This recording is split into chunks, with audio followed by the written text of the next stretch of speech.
இந்த மொழி உலக மொழிகள் எல்லாவற்றையும் விட எப்படி சிறந்தது என்று ஒரு கேள்வி இருக்கிறது.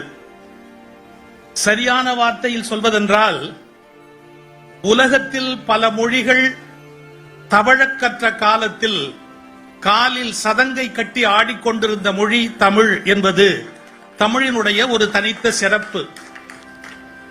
அந்த மிகச்சிறந்த மொழிக்கு இளமையும் இருக்கிறது. இன்று வரையில் அது பழமை மொழி என்கின்ற இன்னொரு அடையாளமும் இருக்கிறது. மிகச்சிறந்த ஒரு தலையாய சிறந்த மொழி நம்முடைய தமிழ் மொழி. இந்த சிறந்த தமிழ் மொழிக்கு ரெண்டு சிறப்பு இருக்கிறது. ஒன்று, அதனுடைய பழமை, மிக நீண்ட காலமாக அது தொடர்ந்து வந்து கொண்டே இருக்கிறது. அந்த மொழி இன்றைக்கும் தன்னை புதுப்பித்துக் கொண்டே இருக்கிறது. எப்படி புதுப்பித்துக் கொள்கிறது? புதிய சொற்களை பெற்றுக்கொள்ளக்கூடிய இளமை இன்னும் இருக்கிறது தமிழுக்கு. இப்போ வயசாகி போச்சுன்னு சொன்னா முதல் சிக்கல் என்னன்னா, அவங்களுக்கு புதிய சந்ததியை உருவாக்க முடியாது வயசாயிட்டா அப்படின்னு ஒரு கோட்பாடு உண்டு. தமிழ் மூத்த மொழின்னு சொன்னா, அது முதுமை அடைந்த மொழின்னு சொன்னா, அதால புதிய சில இலக்கியங்களையும் குழந்தைகளையும் பெற முடியாதுன்னு அதுக்கு முடிவு வந்திருக்கணும். பெரிய ஆச்சரியம், இன்னும் அது இலக்கியங்களை ஈன்று கொண்டே இருக்கிறது, புதிய சொற்களை படைத்துக் கொண்டே இருக்கிறது, தன் இளமை குறையாத மொழியாக தமிழ் நின்று கொண்டே இருக்கிறது. இது உலக ஆச்சரியங்கள்ல ஒரு பெரிய ஆச்சரியம். திருப்புகள்ல ஒரு வார்த்தை வருது, முந்து தமிழ் அப்படின்னு ஒரு வார்த்தை வருது. முந்து தமிழ் அருணகிரியார் பாடுறார், முந்து தமிழ் மாலை கோடி கோடின்னு பாடுறார். இந்த முந்து தமிழ்ங்கிறதுக்கு விளக்க சொன்ன போது வாரியார் சொன்னாரு, முந்து தமிழ்னா என்ன அர்த்தம்பா? இந்த உலகத்துல மொழிகள் நிறைய இருக்கு, அதுல முந்தி பிறந்து வளர்ந்தது எது அப்படின்னு கேட்டா முந்து அப்படின்னா அது தமிழ். முந்து தமிழ் பழசு. அதுக்காக அதுக்கு வயசாச்சுன்னு நினைக்காதீங்க. இதே முந்து தமிழுக்கு அர்த்தம் வேற என்னார் வாரியார். என்ன, இப்பவும் ஓட்டப்பந்தயம் வச்சா ஓடி ஜெயிக்கிறதுல முந்து தமிழ் எதுன்னு கேட்டா நம்ம தமிழ் தான் முந்தும். ஏன்னா முதுமையானது முந்தியது, இளமையானது இப்போதும் வாழ்க்கையில ஓட்டத்திலே முன்னுக்கு நிற்கக்கூடியது தமிழ் என்று அந்த முந்து தமிழ் என்ற வார்த்தைக்கு ஒரு அருமையான விளக்கத்தை அவர் சொன்னார். அந்த தமிழை செம்மொழியாக அறிவித்து நம்முடைய முத்தமிழறிஞருடைய பிறந்த நாளோடு இணைத்திருக்கிறார்கள். நான் முத்தமிழறிஞருடைய ஒரு சிறப்பை சொல்லி பட்டிமண்டபத்தை இப்போது அவர்கள் கையில் ஒப்படைக்கலாம் என்று நினைக்கிறேன். சங்க இலக்கியங்களை எடுத்து பார்த்தால் கவிஞர்கள் அரசர்களை பாடியிருப்பார்கள், கவிஞர்கள் அரசர்களை புகழ்ந்திருப்பார்கள். இது ஒரு பகுதி இருக்கும். இன்னும் சில சங்க இலக்கிய பாடல்களிலே அரசர்களே கவிஞர்களாக இருந்து பாடியிருப்பார்கள். இது சங்க இலக்கியத்தில் இருக்கிற சிறப்பு. அதாவது அரசர்களை கவிஞர்கள் புகழ்வது ஒரு பகுதி, அரசர்களே கவிஞர்களாக இருந்து பாடுவது ஒரு பகுதி. இந்த இரண்டுமாக இருந்த பெருமை டாக்டர் கலைஞர் அவர்களுக்கு உண்டு. அவர் அரசராகவும் இருந்தார், கவிஞராகவும் இருந்தார். அதனால் ஒரு முறை அவரிடத்திலே கேட்கிறார்கள், அரசவை கவிஞர் என்று யாரையாவது போடக்கூடாதா என்று. வேண்டாம்யா, இங்க அரசரே கவிஞரா இருக்கிறாரியா. ஒரே வார்த்தையில முடிச்சார். அரசவை கவிஞர் ஒண்ணு வேண்டாமா, அரசரே கவிஞரா இருக்கிறார், அப்புறம் எதுக்கியா ஒரு அரசவை கவிஞர்? அப்போ தான் ஒரு அரசராய் இருப்பது ஒரு பெருமை என்றால், கவிஞராய் இருப்பது அதைவிட பெருமை என்ற நம்பிக்கை அவருடைய நம்பிக்கை. இன்னும் சரியாக சொல்வதென்றால், தன் எழுதுகோலை பயன்படுத்தி செங்கோலை பற்றியவர், பிறகு செங்கோலை பயன்படுத்தி தமிழ்நாட்டின் விதியை மாற்றி எழுதியவர். எழுதுகோலை பயன்படுத்தி செங்கோலை பற்றியவர், பிறகு செங்கோலை பேனாவாக்கி தமிழ்நாட்டின் தலைவிதியை மாற்றி எழுதியவர். அதனால் அவருடைய பிறந்த நாளை நாம் செம்மொழி நாளாக கொண்டாடுவது மிகச்சிறந்த சிறப்பு என்பதை இந்த நேரத்தில் எடுத்து இயம்பி, இப்போது மிகச்சிறந்த சொற்பொழிவாளர்கள் 4 பேர் இங்கே வருகை தந்திருக்கிறார்கள். அவர்கள் தமிழினுடைய தனிச்சிறப்பு, செம்மொழியினுடைய தனிச்சிறப்பு, அதனுடைய தொன்மையா அல்லது இளமையா என்ற தலைப்பில் இப்போது விவாதத்தை நடத்துவார்கள். தொன்மைதான் செம்மொழியுடைய சிறப்புக்கு காரணம் என்று சொன்னால், ஒரு 2000 வருஷத்துக்கு முந்தி, 2000 ஆண்டுகளுக்கு முந்தி எப்படி இருந்தது? உலக இலக்கியங்கள் எப்படி இருந்தது? தமிழ் இலக்கியம் எப்படி இருந்தது அப்படின்னு ஒரு அறிஞன், மொழி அறிஞன் ஆராய்ந்து சொல்றான். சீன இலக்கியங்கள்லாம் என்ன சொன்னிச்சான்? 2000 ஆண்டுகளுக்கு முன்பு அவங்கதான் பீப்புள், அவங்கதான் மக்கள். வெளிநாட்டில் இருக்கிறவர்கள் எல்லாம் ஃபாரின் டெவில்ஸ், வெளிநாட்டு பேய்கள் அப்படின்னு அந்த இலக்கியங்கள்ல இருக்கு. அரபு நாட்டுல அரபு மொழியில 2000 ஆண்டுகளுக்கு முந்தைய இலக்கியங்கள்ல என்ன சொன்னாங்கன்னா, அவங்க எல்லாம் அரபிகள். அரபினா பேச தெரிஞ்சவன் அர்த்தம். மற்றவங்களாம் யாருன்னா அஜமிகள், ஊமைகள். அவங்க பேசுறதெல்லாம் ஏதோ உலர்ற மாதிரி அவங்களுக்கு இருந்திருக்கு சொல்லியிருக்காங்க. ஐரோப்பிய இலக்கியங்கள்லாம் 2000 ஆண்டுகளுக்கு முந்தைய என்ன சொன்னிச்சு அப்படின்னு கேட்டா, they are people, அவங்கதான் மனிதர்கள், பாக்கி பேர்லாம் டீஜெனரேட்ஸ், பாக்கி பேர்லாம் காட்டு மிராண்டிகள் சொன்னாங்க. அப்படின்னு சொல்லிக்கிட்டு இருந்த காலத்துல தமிழ்நாட்டுல ஒரு இலக்கியம் தோன்றி சொல்லுது, யாதும் ஊரே யாவரும் கேளீர். எவ்வளவு பெரிய உயர்ந்த சிந்தனை! உலகத்தில் உள்ளவர்கள் எல்லாம் அவங்கவுங்க தான் உயர்ந்தவங்க, மற்றவங்க எல்லாம் தாழ்ந்தவங்கன்னு சொல்லிக்கிட்டு இருந்த நேரத்துல கணியன் பூங்குன்றன் வந்து சொல்றான், யாதும் ஊரே யாவரும் கேளு. எல்லாரும், எல்லா ஊரும் நம்முடைய ஊர் தான், எல்லாரும் நம்முடைய உறவினர்கள் தான் என்று சொல்லக்கூடிய பரந்த மனப்பான்மையை உருவாக்கி தந்தது நம்முடைய தமிழ் இலக்கியம், தொன்மையான இலக்கியம். இதுதான் இன்னைக்கு உலகம் பூரா பேசப்படுது. யாதும் ஊரே யாவரும் கேளுன்னு எங்க பார்த்தாலும் சொல்றான். திருவள்ளுவர் சொன்னார், பிறப்பு ஒக்கும் எல்லா உயிர்க்கும், எல்லா உயிர்களும் பிறப்பால் சமமானவை என்று சொல்லி காட்டிய பெரிய சிறப்பு உண்டு அப்படின்னு சொன்னார். அதோட இன்னொன்னு சொன்னார், தீதும் நன்றும் பிறர் தர வாரா. உனக்கு ஒரு தீமை வந்ததுன்னா அது எவனோ கொடுக்கறது இல்ல, நீயா வாங்கிட்டதுதான். அவன் என்ன திட்டிவிட்டானா, நீ திட்டிருப்ப, என்ன திட்டுறான், நீ கொடுத்ததான் வாங்குறியே தவிர உனக்கு வரலன்னு சொன்னான். அப்போ அதை தீதும் நன்றும் பிறர் தர பாரா, நீ சரியா இருந்தா எல்லாம் சரியா இருக்கும் அப்படின்னு சொல்லி சொன்ன. இப்போ நம்ம ஒண்ணு பார்த்தோம்னா, எனக்கு ஒரு வாத்தியார் இருந்தார், நல்ல ஒரு சார். ஆனா சைவ உணவு தான் அவர் சாப்பிடுவார், சைவர் அவரு. நான் நாகூர்ல பிறந்து வளர்ந்தவன். அங்க ஜாஸ்தி சாப்பிட்றவங்க தான் அதிகமா இருப்பாங்க, மாமிசம் சாப்பிட்றவங்க தான் அதிகமா இருப்பாங்க. அவர் வாத்தியார் என்ன பண்ணுவார், கொஞ்சம் கடுமையா பேசுவார், கேள்வி கேட்பாரு, பதில் சொல்லலன்னா என்னடா தின்ன காலையிலம்பாரு. அவன் மீன் ஏதோ ஒன்று சொன்னான்னா அந்த புத்தி தானே உனக்கு இருக்கும்னு கொஞ்சம் தப்பா பேசுவார். ஒரு நாள் என்ன பண்ணாரு, மத்தியான நேரம் ஒருத்தனை கேள்வி கேட்டாரு, அவன் பதில் சொல்லல. என்னடா தின்னேன்னு கேட்டார். ஆட்டு சாணியன்னா, ஆடு சாப்பிட்டேன்னா, ஆட்டுக்கறி சாப்பிட்டேன்னா. அவர் கேட்டாரு, அது வயிற்றுல சாணி இருக்குமே, அதெல்லாம் என்னடா பண்ணுவீங்கன்னு கேட்டார். அது வெறுப்புல பேசுறாரு, அது வயிற்றுல சாணி இருக்குமே, அதெல்லாம் என்னடா பண்ணுவீங்கன்னார். அந்த பையன் சொன்னாங்க, சார் அதெல்லாம் நாங்க சாப்பிட மாட்டோம் சார், நீங்க சாப்பிடுற கத்திரிக்காய் செடியில கொண்டு போட்டுருவோம். இப்ப அவன் என்ன சொல்றான், நான் சாப்பிடுறது இல்ல, நீ சாப்பிடுற கத்திரிக்காய் அதை சாப்பிட்டு வளர்ந்தது ஐயா அப்படின்னு அவனுக்கு சொல்றான். இதுல இருந்து எங்க வாத்தியார் என்ன பண்ணாரு, கேள்வி கேட்கறதே விட்டுட்டார்.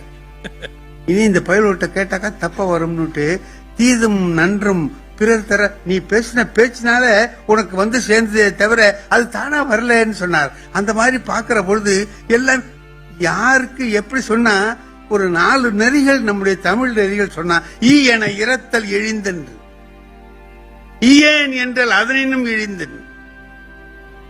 போய் ஒருத்தகிட்ட எனக்கு குடுன்னு கேட்கிற பார், அதை விட இழிவு உலகத்துல வேற எதுவும் இல்லப்பா. சரி, அடுத்தது என்ன சொல்றாரு, ஈயேன் என்றால் அதனினும் இழிந்தென்று, கொடுக்க மாட்டேங்கிறது அதை விட இழிவானதுப்பா அப்படின்னு சொன்னார். கேட்கிறது இழிவுன்ட்டாரு, அப்புறம் கொடுக்காம இருந்தா இழிவுனாரு. அப்புறம் சொல்றாரு, கொள் என கொடுத்தல் உயர்ந்தென்று, இந்தா எடுத்துக்க அப்படின்னு கொடுக்கிறது ரொம்ப உயர்வு. அதன் எதிர் கொல்லேன் என்றால் அதனினும் உயர்ந்தென்று, இல்ல எனக்கு வேண்டான்னு தடுத்தனா அது அதை விட உயர்ந்தது. இந்த 4 நெறிகளும் தமிழனுடைய நெறிகள். போய் யார்ட்டையும் பிச்சை கேட்காத, அதான் கேட்காதன்னுட்டியே, அப்புறம் ஏன் கொடுக்காம இருக்க கூடாதுன்னு சொல்றாரு. அப்படின்னா கேட்கக்கூடாதுன்னு சொல்றேன்ப்பா, இது ரெண்டையும் சொன்னா தப்பா இருக்குல்ல சார். இது சொன்னா அதோட விட்டுடணும், அதோட அப்புறம் சொல்லி இதே சொல்லக்கூடாது. கொள் என கொடுத்தல் உயர்ந்தது சொல்லிட்டே, அதோட விடுனா. அடுத்தது சொல்றார், கொல்லேன் என்றால் அதை வேண்டாங்க, எனக்கு வேண்டான்னு தடுக்கிறது சிறப்புனா. ஏன் ரெண்டையும் சொல்றாருன்னா, நான் நினைச்சு பாக்குறது, மருந்து கடையில இந்த ராக்கையில ரொம்ப நாள் வெளியே போகாம இருந்தா அதுக்கு ஒரு மருந்து வச்சிடறான் சார். இந்த ராக்கையில போறதுக்கு மருந்து வச்சிருக்கான். ஒருத்தன் போறதுக்கு இந்த ராக்கையில போறதுக்கு இருக்கு, அந்த ராக்கையில போறதை நிறுத்துறதுக்கு இருக்கு. நான் அந்த மருந்து கடைக்காரர்கிட்ட போய் கேட்கிறேன், அம்மா ஏன் இதையும் வச்சிருக்கிற அதையும் வச்சிருக்கிற, ஏன் இதையும் வச்சிருக்கிற அதையும் வச்சிருக்கிறேன்னா, இப்ப போயிட்டு இருக்கிறவனுக்கு இது, போகாம இருக்கிறவனுக்கு இது. அது மாதிரி இவர் சொல்றார், ஒண்ணே மாத்தி கொடுத்துடக்கூடாது, இல்ல மாத்தி கொடுத்துடக்கூடாது, மாத்தி கொடுத்துடக்கூடாது. இப்ப இவர் என்ன பண்றாரு, நீ பிச்சை எடுக்கிறவனுக்கு என்ன சொல்லலாம், எடுக்காதடா எடுக்காதடா, அது ரொம்ப இழிவுடா, வேண்டாம் அப்படிங்கிறார். சரி, வச்சிருக்கிறவன் அதையும் மீறி அவமானம்னு தெரிஞ்சும் இல்லாம போய் கேக்குறான், அவனை என்னடா பண்றதுன்னா கொடுத்துரு. நான் ஒரு கடற்கரையில உட்கார்ந்திருந்தேன், ரொம்ப நேரம் ஆயிட்டு, ரொம்ப நேரம் ஆயிட்டு, இந்த ஒரே ஒரு நிமிஷம் கொடுங்க போறோம். அப்ப ஒரு பிச்சைக்காரன் என்கிட்ட சொன்னா, ஒரு 10 ரூபா பணம் கொடுன்னா, இல்ல என்ன, நான் அந்த ஊருக்காரன் கையில பணம் இல்ல என்ன, அவன் என்ன கொஞ்சம் கடுமையா பேசினான். நான் சொன்னேன், உடம்பு ரொம்ப மோசமா இருக்கு, நோய்வாய்ப்பட்டு கஷ்டப்படுறியே, எய்த்தாப்புல தானே கடல் இருக்கு, உளுந்து சாவேன் அப்படின்னு. தப்பான செய்திதான், நான் கொஞ்சம் கடுமையா பேசிட்டேன். அதுக்கு அவன் என்ன பதில் சொன்னான் தெரியுமா, ஏன் நீ உளுந்து சாவேன். நான் சொன்னேன், நீ ஒண்ணு இல்லாம இருக்க, நான் சொன்னது சரி, நான் தான் வீட்டுல இருக்க யார்ட்டையும் கேட்கல, என்ன ஏன் அவன் சாவுன்னு சொன்னான் அப்படின்னு அதை நினைச்சுக்கிட்டே நான் வீட்டுக்கு போனேன். ஆனா திருவள்ளுவர் என்ன சொல்றாரு தெரியுமா, அவன் சொன்னதுதான் சரிங்கிறார், அவன் சொன்னதுதான் சரிங்கிறார். சாதலின் இன்னாதது இல்லை, சாப்பிடுறது மாதிரி கொடுமையானது எதுவுமே இல்ல, ஆனா அது கூட இனிமையா போயிடும். எப்ப தெரியுமா, ஒரு நாளை கொடுக்க முடியாத நிலைமை வரும்போது. ஈயன இரத்தல் இழிந்தன்று போய் வாங்குனா அவன், ஆனா அதுக்கு மீறி கேட்கறான் என்கிட்ட, நீ என்ன செய்யணும், கொடுக்கணும். கொடுக்க முடியலன்னா சாக வேண்டியவன் நீயே தவிர கேட்டவன் அல்ல என்று திருவள்ளுவர் சொல்றார். அப்ப எனக்கு அந்த பிச்சைக்காரனை பார்த்தேன், அவர் திருவள்ளுவர் மாதிரி தெரிகிறார். திருவள்ளுவரே எனக்கு அறிவுரை சொன்னது மாதிரி தெரியுது. இப்படி தொன்மை இலக்கியங்கள் எல்லாமே உயர்ந்த கருத்துக்களை நம்முடைய மனதிலே விதைத்து இதை செம்மொழி ஆக்கி வைத்திருக்கிறது. இன்றைய இலக்கியங்கள் குறை சொல்ல முடியாது, ஆனால் பழைய இலக்கியங்களுடைய அந்த அடிப்படையிலே தான் இவைகள் எல்லாம் இருக்கின்றன என்பதை சொல்லி அமைகிறேன். நன்றி, வணக்கம். நம்ம கிட்ட ஒருத்தர் அப்படின்னு கேட்கும் போது இல்லன்னு சொல்லக்கூடாது அப்படிங்கிறது. மாடியில ஒரு பணக்காரர் நிக்கிறாரு, கீழே ஒரு ஏழை கேட்டாரு, ஐயா ஏதாவது கொடுங்க, சாப்பாடு இருந்தா கொடுங்க, இல்ல, துணி இருந்தா கொடுங்க, இல்ல, ஒரு காசு மினிமம் ஒரு 5 ரூபாய் இருந்தா கொடுங்க. இப்ப அவங்களும் மினிமம் வச்சிருக்காங்க. உனக்கு எப்படி தெரியும் கேக்குறீங்களா, அவங்க ஆண்டு விழாவிலையும் நான் தான் பேசுறேன். 5 ரூபாய் மினிமம் இருந்தா கொடு அப்படின்னு கேட்டேன். இல்லன்னா பாருங்க, மேல இருந்தவர் சொன்னா, அப்புறம் அங்க நிக்கிற, உங்ககிட்டயும் இல்ல எங்கிட்டயும் இல்ல, அப்புறம் நீ என்ன மேல நிக்கிற, வா 2 பேரும் சேர்ந்து போய் பிச்சை எடுப்போம், கிடைக்கிறது ஆளுக்கு பாதி பங்கிக்கலாம். இல்லைன்னு சொல்வது, என கேட்பவருக்கு இல்லை என்று சொல்வது அவமானத்துல பெரிய அவமானம்.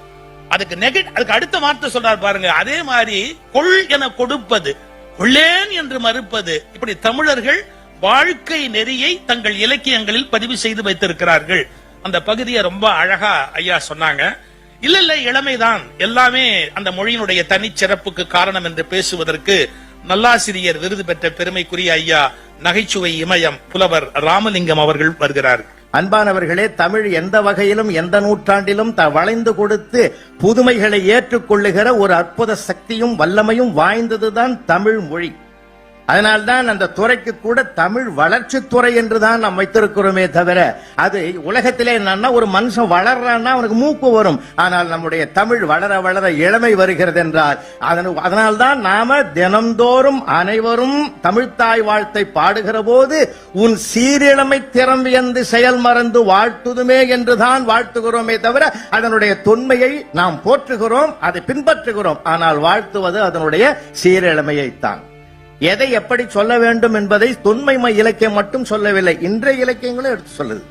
அன்னை கூட ஒரு கணவர் சொல்றாரு மனைவியை பார்த்து, மடியே செல்லாம், நீ எனக்கு திருக்குறள் மாதிரிடான்னாரு. போங்க அனுச்சு, உன்கிட்ட எத்தனை அதிகாரம் இருக்குது? நீங்க என்ன அழகா தமிழ் விளையாடுது பாத்தீங்களா? அது மட்டும் இல்லைங்க, அன்னைக்கு ஒரு கணவர் அதிகாரம் மட்டுமா இருக்கு, 2 அடி இருக்கு, 2 அடி இருக்கு திருக்குறள்ல. அத நான் சொல்லக்கூடாதுன்னு நினைச்சேன். இல்ல வாங்குறவன் சொல்லித்தானே ஆகணும். அதனால வாசல்ல, வீட்டு வாசல்ல கணவர் உட்கார்ந்துங்கிறார். மனைவி சொல்றாங்க, ஏங்க நான் வெளியில போறேன், உங்களுக்கு என்ன வேணும்? அதை விட எனக்கு என்னடி வேணும்னா, ஏன்னா இன்னைக்கு அது பாருங்க, காயப்படுத்தாமல் நியாயப்படுத்தி மகிழ வைக்கக்கூடிய ஒரு மொழி இந்திய நாட்டில் உண்டு என்றால் அது அன்னை தமிழ் மொழி தான் சார். அது நிறைய பேருக்கு தெரியல. அந்த மொழியினுடைய அழகு எவ்வளவுங்க சார். ஒண்ணுல ஒரு ஹோட்டல்ல போய் உட்கார்ந்து சாப்பிடலான்னு ஒருத்தன் உட்கார்றான், சர்வர் தம்பி வந்து தண்ணி வச்சார் சார். வச்ச வேகத்துல என்னமோ ஒரு வார்த்தை 2 பேரும் பேசினா எழுந்து வேகமா போயிட்டான் சார். கடைய கல்லாப்பட்டியில இருந்த முதலாளி கேட்டார், என்னடா வச்ச தண்ணி கூட குடிக்காம வேகமா போறேன்னு. என்ன சொன்ன? ஒன்னும் இல்ல முதலாளி, இங்க சாப்பிட்டா வீட்டுல சாப்பிட்ட மாதிரி இருக்குன்னு சொன்னேன். அதுக்கு அவனுக்கு அவ்வளவு கோபம் வந்துடுது. ஏன்னா அங்க சரியில்லைன்னு தான் இங்க வந்தான். அன்னைக்கு கூட ஒரு பாருங்க, படிச்ச குடும்பத்திலயும் எவ்வளவு மகிழ்ச்சி இருக்கு தெரியுமா? பாமர இடத்துல மட்டும் இல்லைங்க, மகிழ்ச்சி படித்த குடும்பத்தில் இருக்கு சார். அன்னைக்கு அந்த அம்மா சொல்லுது, எங்க பல வருஷமா நானு கல்யாணத்துக்கு முன்னாடி பரதநாட்டியம் கத்துங்கிறேன், ஆடவான்னு கேட்டுது. தேவர், நான் இருக்கிற டென்ஷன்ல இப்ப அதெல்லாம் பார்க்கறதுக்கு என்னால முடியாது, நான் எப்ப சொல்றேனோ அப்ப ஆடு அப்படின்னா. சரின்னு ஒரு நாள் ஞாயிற்றுக்கிழமை காலையில அந்த முதல் மாடியில அப்படியே பால்கனியில நிக்கிற போது இந்த அம்மா தோட்டத்துல செடிக்கெல்லாம் தண்ணி ஊத்திங்குது. அப்ப பார்த்தா அந்த அம்மாவுக்கு பின்னாடி ஒரு ஆடு நிக்குது. நம்ம ஆளு பாத்துட்டாரு. அடியே ஆடு ஆடுன்னா, அப்பா இப்பயாவது சொன்னேன்னு அந்த அம்மா ஆட ஆரம்பிச்சுட்டுது. பின்னால ஆடுடின்னா, ஓ பின்னாலே போய் ஆடணுமான்னு பின்னால போய் ஆடிச்சு. பாத்தீங்களா, இவாறத பார்த்து அந்த ஆடே ஓடி போச்சு. ஏன்னா நமக்கு இந்த 2 அர்த்தத்துல வரும் தெரியுங்களா உங்களுக்கு? எதிர்பாராத சூழ்நிலையில், சந்தர்ப்பத்திலே, சில நிகழ்வுகளிலே. அதனால தான் நான் சொல்றது, 1000 மொழிகளை படிங்க, அது வரத்துக்கல்ல. வணிக மொழி ஆங்கிலம், வாழ்க்கை மொழி தமிழ்.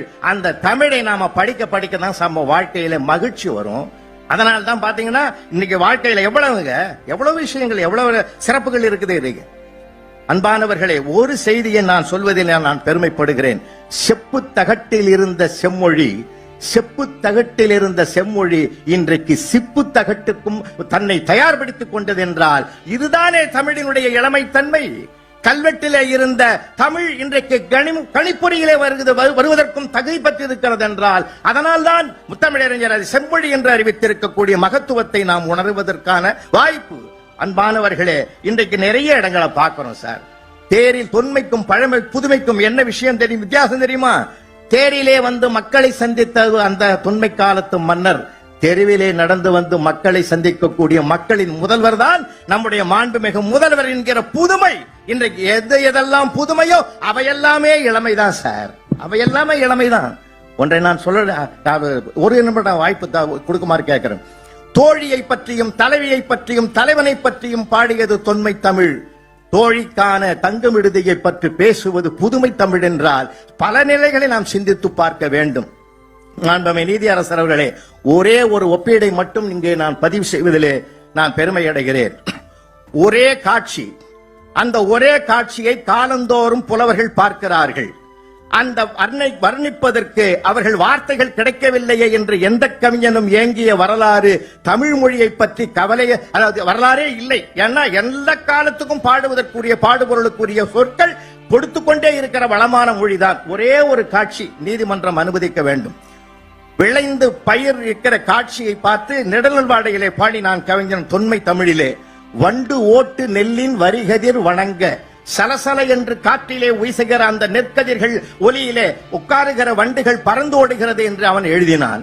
அதே காட்சி விளைந்து பயிர் விளைந்திருக்கிறது, சாய்ந்து கிடக்கிறது வரப்பிலே. சொல்லரும் பாம்பின் தோற்றம் போல் மெல்லவே கரு இருந்து இன்று மேலாளர் செல்வமே போல் தலை நிமிர்ந்து சேர்ந்த நூல் கல்வி சேர் மாந்தரின் கற்க வேண்டிய நூல்களை கற்று அடங்க வேண்டிய நிலையில் அடங்கி இருக்கிற சான்றோர் போல் சாய்ந்து கிடக்குது என்று அந்த நெற்பயிரை பாடி நான் அடுத்து வந்த கவிஞன். அதற்கு பிறகு வந்த கவிஞன் சேக்கிழார் ஒரு இப்படியும் அப்படியும் எதிரும் புதிருமாக விளைந்து சாய்ந்து கிடக்கிற அந்த நெற்பயிரை பார்த்து ஏக காலத்தில் இரண்டு அடியார்கள் ஒருவரை ஒருவர் காலை தொட்டு வணங்குவது போல இருக்கிறது என்று பஞ்சமில்லாமல் பாடினார். அதே காட்சியை இதை வர்ணிக்க வார்த்தை இல்லை என்று விலகிவிடவில்லை. அதற்கும் அடுத்து வந்த கவிஞன் மருதகாசி பார்த்தான். காற்றிலே அசைந்து அசைந்து அந்த செங்கல் நெற்கதிர் பூமியை தொட்டு மேலே வருவதை பார்க்கிறான். வளைந்து வளைந்து பார்க்கிறையே தரையின் பக்கமா, அது வளர்த்துவிட்ட தாய்க்கு தரும் ஆசை முத்தமா என்று அதை கற்பனையினுடைய உச்சத்துக்கு கொண்டு போனான். இதே நெற்பயிரை பாட வேண்டிய கட்டாயம் கவியரசு கண்ணதாசனுக்கு வந்தது. கண்ணதாசன் பாடினான், பச்சை வண்ண சேலை கட்டி முத்தம் சிந்தும் நெல்லம்மா, பருவம் கொண்ட பெண்ணை போலே நாணம் கொண்டது ஏனம்மா, அண்ணன் தம்பி நால்வருண்டு என்ன வேணும் கேளம்மா, அறுவடை நாளே உனக்கு திருமண நாளம்மா என்று அதே காட்சியை சங்க இலக்கியத்து புலவன் பாடி அதே காட்சியை அவரும் உயிர்ப்பித்திருக்கிறார் என்றால், இதே காட்சியைத்தான் அதற்கு முன்பாக வடலூர் வள்ளலாரும் பார்த்து பாடினார். வாடிய பயிரை கண்ட போதெல்லாம் வாடினேன் என்று அவர் பார்வையிலே அவர் பாடினார். இதே இந்த வேளாண்மை காட்சியைத்தான் இந்த பயிரை பற்றியும் அந்த பயிரை உருவாக்குகிற உழவனை பற்றியும் பாட வந்த முத்தமிழறிஞர் டாக்டர் கலைஞர் அவர்கள் சொன்னார், உழவன் ஓர் ஓவியன், அவன் வயல்களெல்லாம் அவன் வரைந்த சித்திரம் என்று பாடினார். அதையே கலைஞர் இன்னொரு இடத்தில் சொல்லுகிறார், உழவன் அவன் முடிசூடிய மன்னன், காரணம் அவன் தலையில் நாற்று முடி இருப்பதனால் என்று அந்த உயர்ந்த கற்பனைக்கு கொண்டு போனார். அவரேதான் சொன்னார், உழவன் ஓர் தெய்வம், அவன் பயிர்களை காத்து மக்கள் உயிர்களை காப்பதால் என்று அந்த உழவனுடைய வயலையும் காட்சியையும் பயிரையும் இன்றைக்கும் முத்தமிழறிஞர் அதற்கு வார்த்தைகளுக்கு கிடைக்கவில்லை என்று விலகாமல் அவர் பார்வையிலே சமூக நீதியோடு பாடியிருக்கிறார். அதைத்தான் இன்றைக்கு மாண்பமை தளபதி அவர்கள் மண்ணுயிர் காத்து மண்ணுயிர் காப்போம் என்று அதே வேளாண்மையை இன்றைக்கும் அவர் உயிர்ப்பித்திருக்கிறார் என்றார். என் அன்னை தமிழ் எந்த நூற்றாண்டுக்கும் வளர்ந்து கொண்டே வரும், வளர வளர வளர அதன் இளமை கூடிக்கொண்டே வரும். அன்றைக்கு அகல் விளக்கு ஏற்றியதை அகல் விளக்கை பற்றி சங்க இலக்கியம் பாடியது. இன்றைக்கு அகல் விளக்கு திட்டம் செயல்படுகிறது என்றார். சிந்தித்து பார்க்க வேண்டும். ஒவ்வொரு புதுமைக்கும் தமிழ் கை கொடுத்து உதவும். நன்றி. ரொம்ப அழகா சொன்னார். நெல்லை பத்தி சொன்னார் பாருங்க. அன்னையில இருந்து இன்னை வரைக்கும் நெல் எப்படி எல்லாம் வந்து எப்படி எல்லாம் அது அழகா மாறி இருக்கு அப்படின்னு சொல்லி, அதுதான் கவிஞனுடைய மிகப்பெரிய வெற்றி. இவ்வளவு கஷ்டப்படல சார். லேட்டஸ்டா ஒருத்தன் ஒரே ஒரு வரி சொன்னான், நீ சேற்றில் கால் வைப்பதால் தான் நாங்கள் சோற்றில் கை வைக்கிறோம். நீ சேற்றில் கால் வைப்பதால் நாங்கள் சோற்றில் கை வைக்கிறோம். ஒரே வார்த்தை விவசாயிக்கு எவ்வளவு பெரிய மரியாதை கொடுக்கிறான். இது தமிழ் அன்றும் ஆழமாக சொன்னது, இன்றும் ஆழமாக சொல்லுகிறது. இது தமிழின் ஏற்றம் அப்படிங்கறத நம்ம ஐயாவுடைய பேச்சிலிருந்து வரவு வைத்துக் கொண்டு அடுத்த தாரகை நம்முடைய பேச்சுலகத்தின் பாரதி கண்ட புதுமை பெண்ணாய் உலா வந்து கொண்டிருக்கிற கவிதா ஜவஹர் அவர்கள். ஐயா, இப்ப ஒரு 20 வயதுல ஒரு இளைஞன் முன்னாடி நிக்கிறார். இப்ப அவரை பார்த்து நம்ம சொல்றோம், நீங்க நல்ல இளமையா இருக்கிறீங்க அப்படின்னு. அது சிறப்பா? இல்ல ஒரு 60 வயதுல ஒருத்தர் நிக்கிறார், நீங்க இன்னும் இளமையாக இருக்கிறீர்கள் என்று சொன்னால் அது சிறப்பா? 20 வயதில் ஒருவர் இளமையாக இருப்பது சிறப்பு அல்ல. 3000 ஆண்டுகளை கழித்தும் எங்கள் தொன்மை மிக்க மொழி இளமையாக இருக்கிறது என்றால் அந்த தமிழ் தான் சிறப்பானது. அந்த 3000 ஆண்டுகால தொன்மை அதில் மறைந்திருக்கிறது. ஒரு கட்டிடம் உறுதியாக இருந்தால்தான் மேலே இருக்கிற அந்த அழகான கோபுரம் நமக்கு அழகாக தெரியும். அந்த ஆழமான அஸ்திவாரம் தான் தமிழின் தொன்மை, அதுதான் செம்மொழியின் சிறப்பு என்று இந்த பக்கத்தில் நாங்கள் சொல்ல வந்திருக்கிறோம்.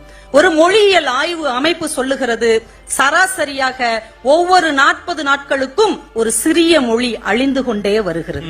நீங்கள் யோசித்து பாருங்கள், இந்த உலகம் எங்கும் எவ்வளவு மொழிகள் பேசப்பட்டிருக்கும், எவ்வளவு மொழிகள் அழிந்து கொண்டே வந்திருக்கிறது என்றால், கால ஓட்டத்தை கடந்து வெள்ளத்தால் அழியாது, வெண்தணலால் வேகாது, எந்த படையெடுப்பிலும் தொலையாது ஆளுமையோடு ஒரு மொழி வாழுகிறது என்றால் அது நம்முடைய தமிழ் மொழி மட்டும்தான் என்றால் அதற்கு அதன் தொன்மைதான் காரணம். எவராலும் திருடப்படா முடியாத ஒரு தொன்மை. ஐயா, நீங்க அமெரிக்காவுக்கு அடிக்கடி போயிட்டு வர்றீங்க, எங்களை தான் விட்டுட்டு போயிடுறீங்க. சரி சரி, அப்புறம் பார்க்கலாம். அமெரிக்காவிலேயே மிகப்பெரிய கட்டடம் எம்பயர் ஸ்டேட் அப்படின்னு சொல்லக்கூடிய ஒரு கட்டடம். அதை நான் இன்னும் பார்க்கலையே. அதை போல 30 மடங்கு பெரியதான பிரமிடுகளை 4500 ஆண்டுகளுக்கு முன்னாடியே கட்டிய எகிப்தியர்கள் பேசிய எகிப்து மொழி இன்றைக்கு இல்லை. உலகத்திலேயே மாபெரும் வல்லரசை உருவாக்கிய 2800 ஆண்டுகளுக்கு முன்னாடியே உருவாக்கிய ரோமாபுரி மன்னர்கள் மடியில் வளர்ந்த லத்தீன் மொழி இன்றைக்கு இல்லை. ஆசையே துன்பத்திற்கு காரணம் என்று பேசிய புத்தர் பெருமானுடைய பாலி மொழி 2600 ஆண்டுகளுக்கு முன்னாடியே காணாமல் போய்விட்டது. உடைந்த வாள் ஒன்றை கொடுங்கள், மாபெரும் சாம்ராஜ்யத்தை உருவாக்கி காட்டுகிறேன் என்று அறைகூவல் விடுத்த அலெக்சாண்டர் பேசிய கிரேக்க மொழி 2300 ஆண்டுகளுக்கு முன்னாடியே காணாமல் போய்விட்டது. ஒரு கன்னத்தில் அறைந்தால் மறு கன்னத்தை காட்டச் சொன்ன இயேசுபிரான் பேசிய அராமிக் மொழி இன்றைக்கு வழக்கில் இல்லை. காளிதாசன் கவிதை புனைந்த உபநிடதங்கள் தந்த சமஸ்கிருத மொழி இன்றைக்கு பேச்சு வழக்கில் இல்லை. ஆனால் ஆதி மொழிகளிலேயே அழுத்தமான இலக்கணம் வகுத்த மொழி, ஆழமான கட்டமைப்பை கொண்ட மொழி எங்கள் தாய்மொழியாகிய தமிழ் மொழி இன்றைக்கும் நிலைத்திருக்கிறது என்றால் அதனுடைய தொன்மைதான் அதற்கு அடிப்படை காரணம் என்பதை எதிர்க்கட்சிகள் புரிந்து கொள்ள வேண்டும். ஐயா, உலகத்தின் மற்ற மொழிகளிலேயே இல்லாத ஒரு பெருமை நம்முடைய தமிழுக்கு உண்டு. என்ன தெரியுமா? அனைத்து சமயங்களுக்கும் இடம் கொடுத்து அனைத்து மக்களுக்குமான ஜனநாயக மொழி ஒன்று இருக்கிறது என்றால் அது தமிழ் மட்டும்தான். சமண சமயத்துக்கு ஒரு சிந்தாமணி, பௌத்த மதத்துக்கு ஒரு மணிமேகலை, சைவத்திற்கு திருமுறைகள், வைணவத்துக்கு 4000 திவ்ய பிரபந்தம், இஸ்லாமியத்திற்கு சீரா புராணம், கிறிஸ்தவத்துக்கு தேம்பாவணி, மத ஒற்றுமைக்கு சிலப்பதிகாரம், மத சார்பின்மைக்கு திருக்குறள் என்று எல்லோருக்குமான முதல்வர் போல எல்லோருக்குமான மொழியாக இருப்பது நம்முடைய தமிழ் என்றால் அதற்கு அதன் தொன்மைதான் காரணம். நடுவர் அவர்களே, ஒரு நாடு இன்னொரு நாடு மேல போர் தொடுக்குதுன்னு வைங்க, அதற்கு என்ன அடிப்படை காரணமா இருக்கும்? இன்னைக்கு வரைக்கும், இந்த உலகம் தோன்றியது முதல் இன்றைக்கு வரைக்கும் ஒரு நாடு இன்னொரு நாடு மேல போர் தொடுக்குதுன்னா என்ன காரணம் தெரியுமா? நடுவர் தான் எல்லாரையும் கேள்வி கேட்கலாம், நடுவரை யாருமே கேள்வி கேட்க கூடாது. எல்லாரையும் கேள்வி கேட்கலாம்ங்கிற மக்களுக்கான ஒரு ஆட்சி நடந்து கொண்டிருப்பதால் நாங்க கேட்கலாம். கேளுங்க. ஒரு நாடு இன்னொரு நாடு மேல போர் தொடுக்குதுன்னா இந்த நாடு வல்லரசா இருக்கும், மிகப்பெரிய படைகள் வச்சிருக்கும், மிகப்பெரிய ஆளுமையோடு இருக்கும். அதனால ஒரு எளிய நாடு மேல அது படையெடுத்து போகும். ஆனால் நம்முடைய தமிழ் என்ன சொல்லுகிறது தெரியுமா?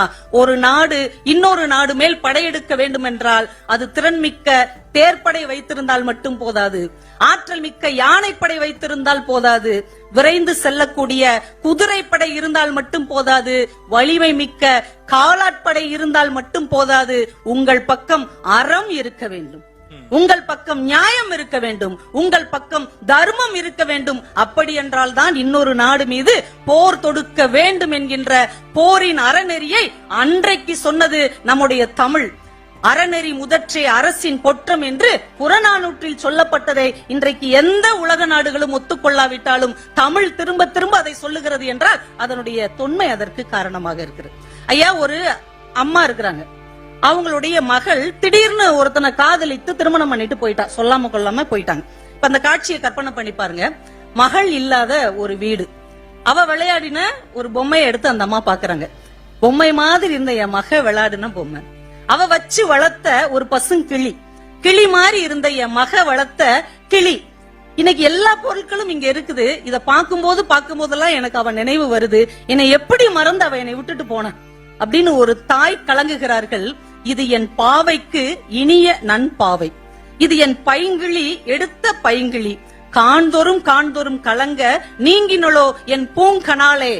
இந்த பாட்டை கேட்கும் போது இது ஹைக்கூ கவிதை மாதிரி தோன்றும். ஆனால் 2000 ஆண்டுகளுக்கு முன்னே இன்றைக்கு நம் வாழ்க்கையை பிரதிபலித்த 500 ஒரு தாய் பாடிய பாடல் என்றால் இந்த தொன்மைதான் இன்றைக்கு வரைக்கும் நம் வாழ்க்கையின் உணர்ச்சிகளை சொல்லிக் கொண்டிருக்கிறது என்றால் நம்முடைய தமிழின் தொன்மை அவ்வளவு ஆளுமையாக இருக்கிறது. நம்ம வாழ்க்கையின் தத்துவம் குறித்து எல்லாரும் எல்லா விதமும் பேசியிருக்கிறாங்க. எது நடந்ததோ அது நன்றாகவே நடந்ததுன்னு கீதை சொல்லி இருக்கிறது. எது கிடைக்குமோ அதுதான் கிடைக்கும், கிடைக்காதது கிடைக்காதது அப்படின்னு திரைப்படங்கள்ல கூட வந்திருக்குது. ஆனால் இந்த வாழ்க்கையின் தத்துவம் என்ன என்பதை குண்டலகேசி அன்றைக்கே சொல்லி இருக்கிறது.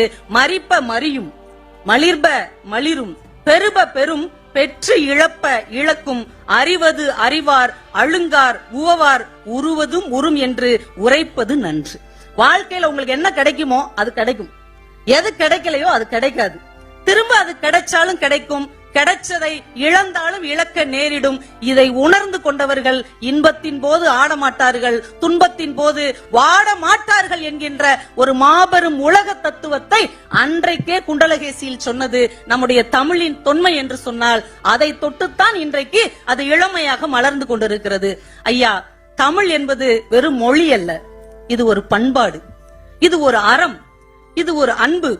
பல்லூழி காலம் ஆற்றில் உருண்டு ஊறி சரளை கற்கள் உருத்திரள்வது போல பல கோடி நாவுகளில் உரண்டு திரண்டவை இந்த தமிழின் சொற்கள். நம் இனத்தை காக்கும் ஆயுதங்களை எல்லாம் இந்த மொழியில்தான் நம் முன்னோர்கள் ஒளித்து வைத்திருக்கிறார்கள். இந்த மண்ணின் தத்துவம், இந்த மண்ணின் வரலாறு, இந்த மண்ணின் கலை, இந்த மண்ணின் கோட்பாடு எல்லாம் இந்த மொழியில்தான் உறைந்திருக்கிறது. மலைக்காடு எங்கும் ஒரு யானை கன்று போல தெரிந்த கபிலனும் பாலை நிலத்தில் ஒரு கழுகை போல பறந்து அலைந்த பெரும் கடுக்கோவும் இந்த 247 எழுத்துக்களில் தான் இன்னும் வாழ்ந்து கொண்டிருக்கிறார்கள்.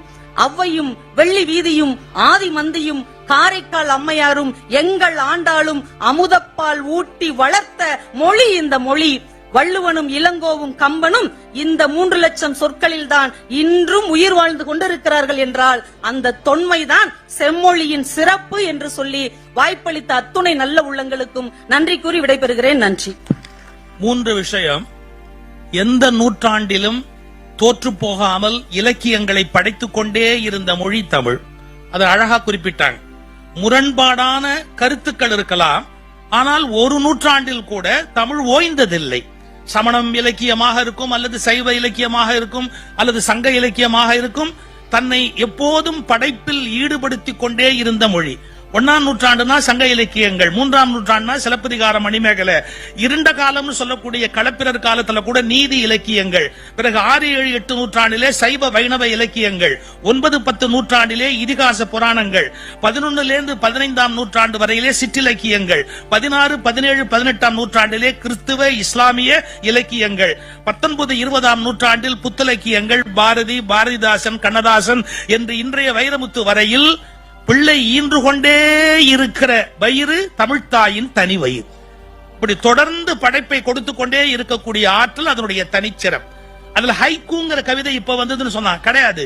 ஆசிரியப்பாவுக்கு இலக்கணம் எழுதுகிற போது 1000 அடி வரையில் இருக்கலாம், குறைந்தபட்சம் 3 அடி இருக்கலாம், குறைந்தபட்சம் 3 அடி இருக்கலாம் என்று சொல்லி குறுங்கிய கவிதை எழுதுகிற ஐக்கூ முறையை நம்முடைய தமிழ் இலக்கணம் அப்போதே வற்புறுத்தி காட்டியிருக்கிறது. இதெல்லாம் ஒரு பெரிய ஆச்சரியம் இல்லையா? 2 வரியில எவ்வளவு சிந்தனைகளை இன்றைக்கு எழுதி கொண்டே போகிறார்கள்.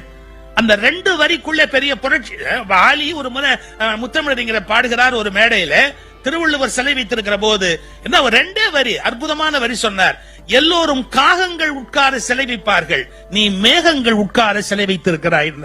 இந்த 2 வரி, ஆனா அதுக்குள்ள எவ்வளவு பெரிய வாழ்க்கை, அந்த அந்த பெருமையை வெளிப்படுத்தக்கூடியது. எனவே 1000 வரிகளிலும் பாடலாம், வள்ளலாரை போல 1000 மீறியும் பாடலாம், 3 வரியிலும் பாடலாம் என்று எல்லா காலத்திலும் தன்னை தக்க வைத்துக் கொண்டிருக்கிற பெருமை அதன் இளமைக்கு உண்டு. ஏன் நடுநடுவுல பேசுறேன்னு யோசிக்கிறீங்களா? தீர்ப்புக்கு எழுந்து போயிடுவீங்க. அதனால அதுக்கு முன்னாடி அப்பப்ப பேசிடலாமே அப்படிங்கிறதுக்கு தான் நடுநடுவுல பேசிட்டு இருக்கிறேன். வாங்கம்மா. புரட்சி பெண், புயல்.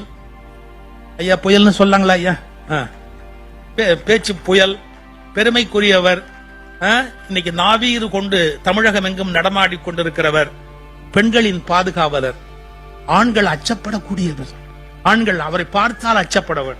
அப்படிப்பட்ட சகோதரி பர்வீன் சுல்தானா, அவர் பன்மொழி புலவர் பர்வீன் சுல்தானா பேச வருகிறார். ரொம்ப அழகான ஒரு தலைப்பை கொடுத்து இங்கே பேச வைத்துக் கொண்டிருக்கிறார்கள். நுட்பமான தலைப்பு. செம்மொழி தனி சிறப்பு எதற்காக? அதனுடைய தொன்மைக்காகவா, அதனுடைய இளமைக்காகவா என்று. எதிரணியிலிருந்து வந்த சகோதரியார் தன்னுடைய வாதங்களை வைக்கின்ற பொழுதே அதனுடைய இளமைதான் என்பதாக அவருடைய தன்னுடைய வாதத்தை முன்னால் தொடங்கினார். ரொம்ப அடிப்படையாக பார்க்கின்ற பொழுது, நான் ஒரு மொழி ஆசிரியை, 25 ஆண்டு காலமாக தமிழ் மொழியை தலைமுறைக்கு சொல்லிக் கொடுக்கக்கூடிய ஒரு வாய்ப்பை பெற்றவள். 1000 ஆண்டுகள் ஒரு மொழி பேசப்பட்டிருந்தால், ஒரு மொழியில் நாகரிகம், கலை, இலக்கியங்கள் தோன்றியிருந்தால் அந்த மொழிக்கு செம்மொழி என்கின்ற அங்கீகாரம் கிடைக்கும் என்று சொல்வார்கள். 2004ஆம் ஆண்டு ஒன்றிய அரசிடம் தமிழ் மொழியை செம்மொழியாக அங்கீகாரம் கிடைக்க செய்த பெருமை அன்றைக்கு முதலமைச்சராக பணியாற்றிய, இன்றைக்கு பிறந்த நாள் விழாவை கொண்டாடி கொண்டிருக்கக்கூடிய முத்தமிழறிஞர் டாக்டர் கலைஞரை சாரும். அவர்தான் செம்மொழி என்கின்ற தகுதியை நமக்கு பெற்றுக் கொடுத்தார்.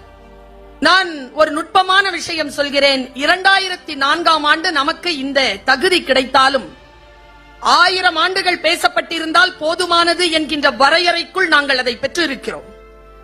கணக்கின்படி பார்த்தால் இன்றிலிருந்து 3000 ஆண்டுகளுக்கு முன்னாலேயே பேசப்பட்டிருக்கக்கூடிய மொழியாக தமிழ் மொழி விளங்குகிறது என்கின்ற பெருமை நமக்கு இருக்கிறது. தொன்மைதான் அதனுடைய சிறப்பு என்று நாம் பேசினாலும், எங்கே நான் இளமைதான் என்று பேச வந்திருக்கிறேன் என்றால், 1000 ஆண்டுகளுக்கு மேலாக பேசப்பட்ட மொழி இன்றைக்கு வழக்கொழிந்து இருக்கக்கூடிய பல மொழிகளுக்கு நடுவில் இன்றைக்கும் வழக்கொழியாமல் சிண்டுகள் முண்டுகள் வரைக்கும் அதை பேசிக் கொண்டிருக்கிறோம் என்றால் அதுதான் தமிழ் மொழியினுடைய ஆகப்பெரிய சிறப்பாக நான் கருதுகிறேன். 1000 ஆண்டுகள் பேசப்பட்டிருக்க வேண்டும் என்பது அல்ல, 1000 ஆண்டுகாலமாக பேசப்பட்டு கொண்டே இருக்கிறது இல்லையா, அதுதான். அது அவர்கள் தொட்டு காட்டினார்.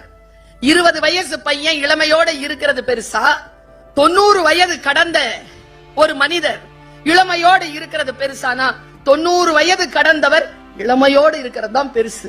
ஏன்னா நிறைய பெருசுங்களுக்கு நடுவுல நம்ம தமிழ் மொழியாம் தாய்மொழி தான் பெருசுகளுக்கு நடுவில் கூட கன்னித்தமிழாக வாழ்ந்து கொண்டிருக்கிறது என்பதுதான் எங்கள் அணியினுடைய வாதமே. இப்படி சொல்லுவாங்க. நம்முடைய பழைய தமிழ் இலக்கியங்களை தூக்கி பிடித்தோம். நான் கலைஞரை எந்த இடத்தில் வியக்கிறேன் தெரியுமா? ஒரு சாதாரண ஒரு பெண்ணாக, ஒரு படித்த பெண்ணாக கூர்ந்து நோக்கி அந்த தலைவரை நான் வியப்பதற்கு ஒரு காரணம், இன்றைக்கு இருக்கக்கூடிய அத்துணை அரசியல் தலைவர்களும் அவர்களிடத்தில் கற்றுக்கொள்ள வேண்டிய பாடம், அவருக்கு அந்த பாடத்தை தந்தது தமிழ் மொழி. என்ன தெரியுமா? 1950களில் அவர் களமாடிய அந்த நிலை இருக்கு இல்லையா, அப்பவும் அவர் அவுட்ஸ்டாண்டிங் தான். 2010-15 வரைக்கும் அவர் எழுதிய எழுத்துக்கள் இருக்கு இல்லையா, அது கூட அவுட்ஸ்டாண்டிங் தான். அவர் அப்பொழுது தந்தை பெரியாரோடு களமாடினார். அவருடைய அந்த 90 வயதுகளில் அவர் களமாடியவர்கள் இளைஞர்களாக இருந்தார்கள். இளைஞர்களுக்கு மத்தியில் தன்னுடைய பேனா முனையில் இருக்கக்கூடிய மை ஒருபோது முதுமையானவற்றை வெளியிட்டு விடவே முடியாது, இளமையை தக்க வைத்திருக்கும் என்ற அந்த பேனாவை தூக்கி பிடித்தவர் கலைஞர் அவர்கள். யார் ஜெயிக்கிறோம் தெரியுமா? தலைமுறையை கடந்து வாழ்கின்றவர்கள் தான் ஜெயிக்கிறார். எந்த தலைமுறையில் நான் வாழ்ந்தேனோ, 1980களில் நான் களமாடுவது பெரிய விஷயம் இல்லை, 2025லும் நின்று களமாடுகிறேன் என்றால் அதுதான் என் தமிழ் எனக்கு கொடுத்திருக்கக்கூடிய மிகப்பெரிய பேரு. நான் இப்படி யோசிக்கிறேன். ஏற்கனவே எழுதப்பட்டது தானே. அவர் ஆரம்பிச்சார்ல, இவங்க சொன்னாங்களே குண்டலகேசின்னு. ஒரு விஷயம் தெரியுமாமா? குண்டலகேசி முழுமையான இலக்கியமா கிடைக்கவே இல்லை. நம்முடைய 41 இலக்கியங்களில் குண்டலகேசி இல்ல. 41 இலக்கியங்கள் செம்மொழியை அறிவித்தோம் இல்லையா, அப்போ கலைஞர் அவர்கள் குண்டலகேசியை அறிவிக்கவே இல்லை. ஆனால் குண்டலகேசியை அவர் படித்து 1950களில் மந்திரகுமாரி என்கின்ற படத்தை எடுத்த பொழுது அதற்கு கதை வசனம் எழுதியவர் நம்முடைய கலைஞர் என்பதனை நாம் மறக்க கூடாது. அங்க எழுதிய அந்த எழுத்து கடைசி வரைக்கும் முரசொலியில் எழுதுகின்ற கடிதம் வரைக்கும் அவருடைய அந்த இளமையை நீங்கள் பார்த்தால், எனக்கு மட்டும் ஆற்றல் இருந்ததுன்னு வச்சுக்கோங்களேன், அவருடைய பேனாவை 1000 பிரதிகள் எடுத்து அதே வல்லமையோடு இந்த தலைமுறைக்கு நான் கொடுத்து விடுவேன். என்ன பேனா அது? அதிலிருந்து வந்த எழுத்துக்கள் எப்படியானது? அதனால்தான் அவருடைய பிறந்த நாளை செம்மொழி நாள் என்று அறிவிக்கிறோம். நீங்க முதியவர்கள் என்கின்ற நிலையில் இல்லாமல் அந்த முதுமை என்கின்ற ஒரு விஷயமே அண்டவிடாமல் தன்னை முழுமையாக இளமையாக தக்க வைத்திருக்கக்கூடிய ரசவாதம், அதுதான் தமிழ். ஒண்ணும் இல்ல, 1000 வருஷத்திற்கு முன்னாலே எழுதப்பட்டது ஒரு இலக்கியம், கம்பராமாயணம்னு பேரு. 1000 வருஷத்துக்கு அப்புறமா ஒருத்தன் பிறக்கிறான், அவர் பேர் முத்தையா என்கின்ற கண்ணதாசன். 1000 ஆண்டுகளுக்கு முன்னால் எழுதப்பட்ட அந்த இலக்கியத்தை படித்துவிட்டு கண்ணதாசன் எழுதினார். அந்த கம்பராமாயணத்தை பற்றி எழுதினார். காலம் எனும் ஆழியிலும் காற்று மழை ஊழியிலும் சாகாது கம்பன் அவன் பாட்டு, அவன் தலைமுறைக்கு எழுதி வைத்த சீட்டு. கல்லிருக்கும் கூந்தலினால் உள்ளிருப்பாள் என்று சொல்லி பள்ளமிடும் ராகவனி நம்பு, அது பாடலல்ல உண்மை என்று நம்பு. சீதை நடையழகும் ஸ்ரீராமன் தோழழகும் போதை நிறைந்ததென்று சொல்லி என்னை போட்டான் மது குடத்தில் அள்ளி 10,000 கவிதைகளை முத்தாக அள்ளி தந்த சத்தான கம்பனுக்கு ஈடு இன்னும் வித்தாகவில்லை என்று பாடு என்றார். அவன்தான் கவி அரசு கண்ணதாசன். நான் இப்படி சொல்கிறேன், இன்றைய இளைஞர்கள் மிகச் சிறப்பாக எழுதுகிறார்கள். வள்ளுவம் சிறந்தது, மிகச் சிறந்தது. ஆனால் அதனுடைய சிறப்பை வெளியிட்டுக் கொண்டிருப்பது யார் தெரியுமா? பரிமேலழகர், மணக்குடவர், மயிலைநாதர் முதற்கொண்டு இதோ இப்பொழுது எழுதி முடித்திருக்கிறாரே வைரமுத்து வரைக்கும் அதை தூக்கி நிறுத்துகின்ற அடுத்தடுத்த தலைமுறைகள் வருகின்ற பொழுதுதான் தமிழ் வாழும். ஒன்னல்ல, ஒரு இளைஞன் 9வது வகுப்பு படிக்கிறான். நான் காலேஜ்ல வேலைக்கு போறதுக்கு முன்னாடி ஒரு ஸ்கூல்ல தான் டீச்சரா போனேன். நான் உட்கார்ந்துட்டு இருக்கிறேன், பின்னால கூட ஒன்னு பேசிட்டு இருக்கான். இப்ப நான் பேசுறேன்னா என் கிளாஸ் இப்படி இருக்கணும், பக்கத்துல இருக்க பேசிட்டு இருக்க மாட்டாங்க. 25 ஆண்டுகள் நான் பேராசிரியராக, தமிழ் பேராசிரியராக பணிபுரிந்து இருக்கிறேன். என் வகுப்புல ஒருத்தர் கூட ஃபெயில் ஆனதில்லை. நான் அப்படி பார்ப்பேன் எல்லாரையும். பின்னால ஒருத்தன் உட்கார்ந்து எழுதிக்கிட்டே இருந்தான். எனக்கு கொஞ்சம் டிஸ்டர்பன்ஸா இருந்தது. நான் ஒரு 3 மாதத்திற்கான இடைவெளியில் தான் அந்த பணிக்கு போயிருந்தேன். இங்கதான் ராயப்பேட்டையில இருக்கிற வில்லியம் ஸ்கூல்ல. அங்க போய் அந்த பையனை பாக்குறேன். என்ன பார்க்காம என்ன எழுதிட்டு இருக்கிற அப்படின்னா, எழுந்து நின்னா 5.75 அடி இருக்கான். உட்காருன. வெளியில போனாதான் பயப்படுவேன், கிளாஸோ மேடையோனா பயப்பட மாட்டேன். அது என்னுடைய சிம்மாசனம். இது பயப்படல. என்ன எழுதுற பாடம் கவனிக்காம எழுந்துருச்சு. அவன் சொன்னான், நீங்க என்னமா பேசுறீங்களே? நான் கேட்டேனா? உட்காருன. உட்கார்ந்து மறுபடியும் கொட என்னப்பா கிளாஸ் கவனிப்பியா இல்லையான்னு பக்கத்துல ஒரு பையன் உட்கார்ந்து இருந்தவன் புடுங்கிட்டு வந்து இந்த டைரியை என்கிட்ட கொடுத்துட்டு உஷாரா முன்னால உட்காந்துட்டான். பின்னால போனா அடிப்பான்ட்டு. படிச்சங்க, போட்டோகிராபிக்கல் மெமரி எனக்கு. படிச்சு அப்படியே மனசுல பதிஞ்சது பாருங்க. 14 வயது குழந்தை இன்றைக்கு தமிழ் எழுதுகிறான். இந்த 14 வயசு பிள்ளை எழுதுனது என்ன தெரியுமா? இந்த கவிதை இவ்வளவுதான், ஆனா வெண்பா. உங்க சொன்னாங்கல்ல இன்னைக்கு அதெல்லாம் எழுத வரலன்னு, கிடையாதுங்க. இன்றைக்கும் மரபு தொடர் இருந்து கொண்டே இருக்கிறது. அதனுடைய இளமையை தக்க வைத்துக் கொண்டே இருக்கிறார்கள் என்பதுதான். அவன் எழுதுறான், 4 வித பண்புகளும் இருக்கும், 4 வித பண்புகளும் இருக்கும், அவள் நாவசைய 4 முறை பிறக்கும். விழி சந்திரனோ சூரியனோ என்று தினம் மையமெழ கண்களிலே ஜாடை பல தெரிக்கும், உடல் சிலிர்க்கும். அன்றொரு நாள் பெண்ணவளை பார்த்தேன், அந்த பெண்ணழகை கண்டு மனம் வேர்த்தேன். அட இன்னிசை வெண்பா, அட பீடி வாங்க காசு இல்லை, பென்ஸ் வண்டி யோசனையா என்று மனம் சொல்லிவிட மறந்தேன், உடனே இறந்தேன் எழுது. அட பாவி, வாடா வெளியில, வா வெளியில வா. வெள்ள மேஸ் கொடுத்துருங்க மேஸ். வெள்ள வா, நீ அறத்து பால் அப்புறமா நடத்திக்கலாம், நீ வா. என்னடா இது? கொடுத்துருங்க மிஸ், கொடுத்துருங்க. ஏய், இன்னைக்குதான் ஸ்கூலுக்கு வந்திருக்கிறீங்க. ஐ அம் a bad boy. நானும் பாய் தான். யாருன்னு சொல்லு. அவன் சொன்னாங்க, பேர் சுஜாதா மிஸ் +2. இந்த கவிதை எழுத வச்சவ. அவன்கிட்ட சொன்ன, இவ்வளவு அழகா எழுதுறியடா, தத்தகாரம் போடுற எழுதுவியா? அப்படின்னா என்ன மிஸ்? தான தனந்தன தான தனந்தன தானா, தன தான தனந்தன தான தனந்தன தானா எழுதிட்டு மட்டும் வந்துட்டேன்னு வச்சுக்கேன், உனக்கு என்ன புத்தகம் வேணுமோ குடுக்கறேன்டான்னு. அவன் என்ன கேட்டான் தெரியுமா? நான் எழுதிட்டு வரேன் மிஸ், ஆனா நான் கெட்ட பையன் நீங்க எல்லாம் சொல்றாங்க, நீங்க என்னோட நின்னு பேசாதீங்க, ஸ்கூல் முடிஞ்ச அப்புறமா பேசுங்க. எனக்கு சுந்தரராம் சாமியினுடைய புளியமரத்தின் கதை வாங்கி தரீங்களா? எந்த வயசு பையன் கேக்குறான்? 14 வயசு பையன் கேக்குறான்.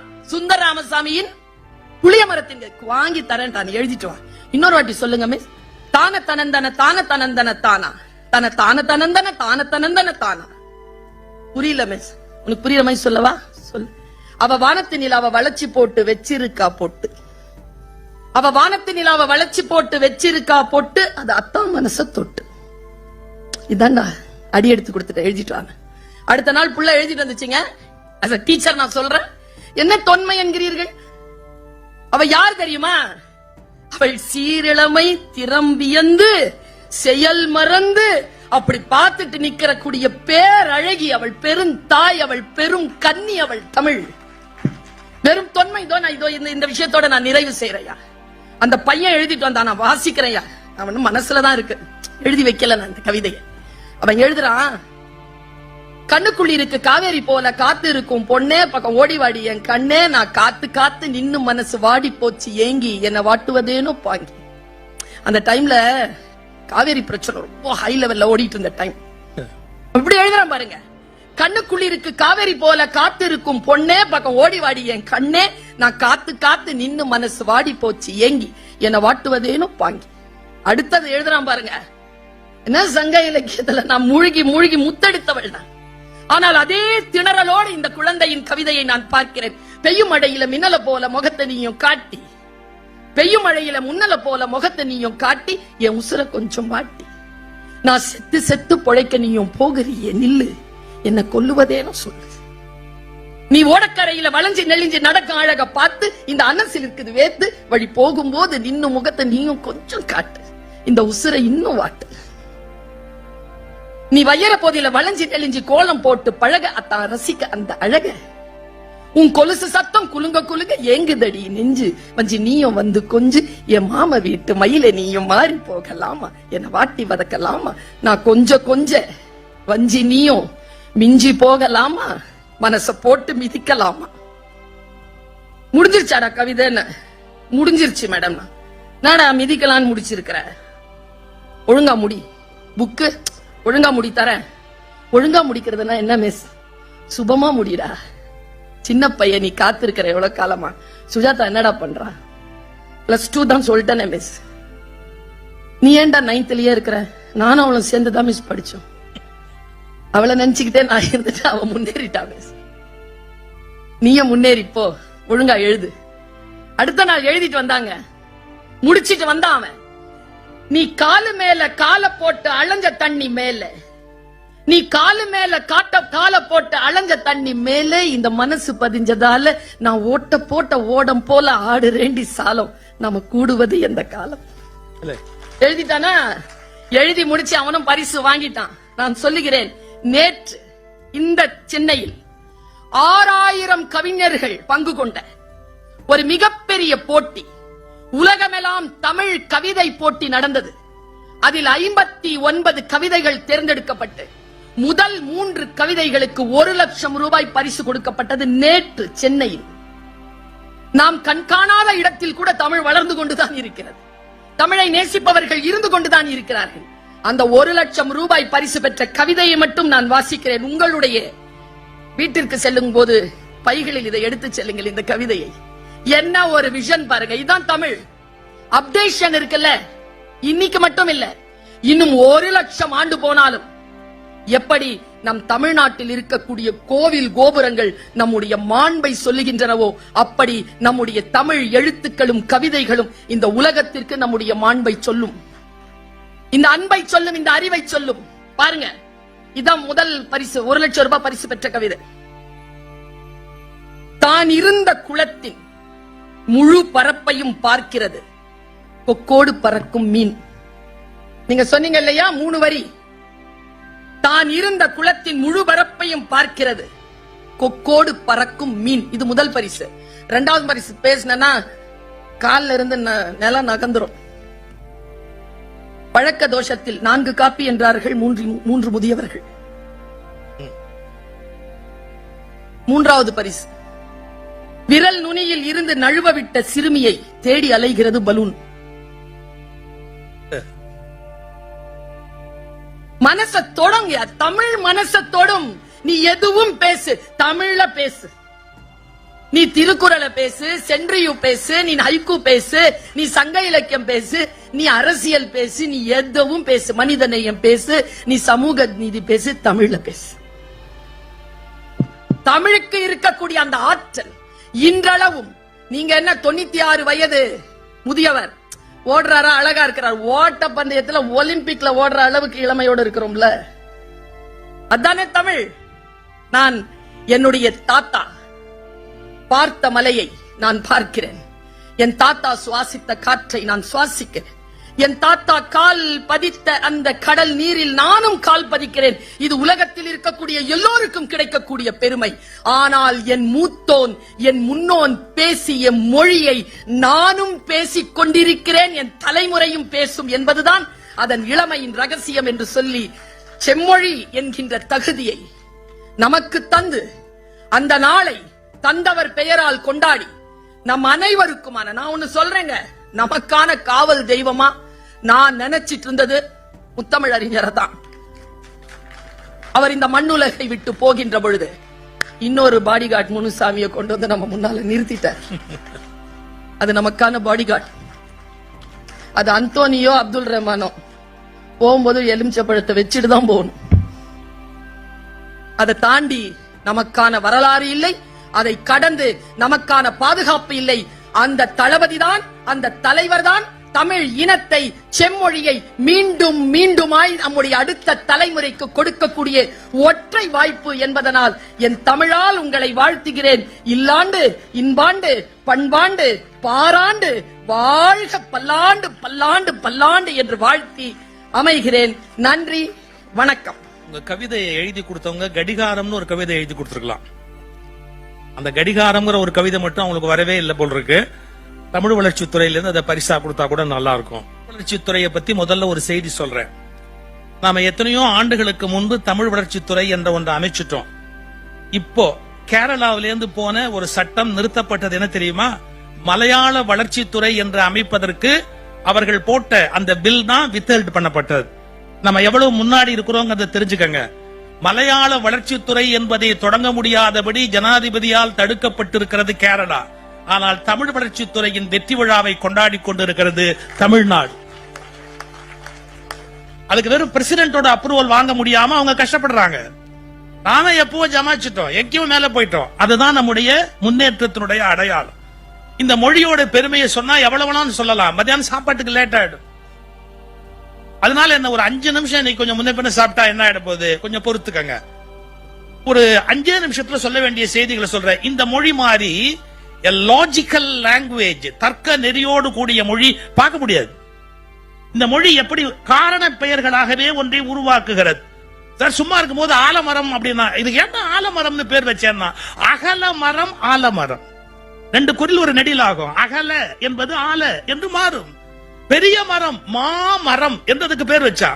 கொஞ்சம் யோசிச்சு பாருங்க, இவ்வளவு லாஜிக்கலா திங்க் பண்ணி அதுக்கு ஏன்டா விழுதுன்னு பேரா? விழுது விழுது மேல இருந்து விழுது விழுது. விதைன்னு ஏன்னா விதைக்கிறதுக்கு தாண்டா விதை. விதை அதான் விதை. எதை நீ பூமியில், அதாவது வினை சொல்லும் பெயர் சொல்லும் ஒன்றாய் இருக்கிற அதிசயம் இந்த தமிழை தவிர வேறு ஒரு மொழியில் போய் நீங்கள் பார்க்க முடியுமா? சார் ஒரு செடியில பூ வந்து அப்படி மொட்டு கட்டி மேல வருது. அதுல முதல்ல ஒரு இலை வரும். அந்த இலைக்கு மட்டும் தமிழ்ல எத்தனை வார்த்தை இருக்கு தெரியுங்களா? இலை அப்படின்னா அதுக்கு எத்தனை ஸ்டேஜ் இருக்கு? ஒரு கொழுந்து வரும்.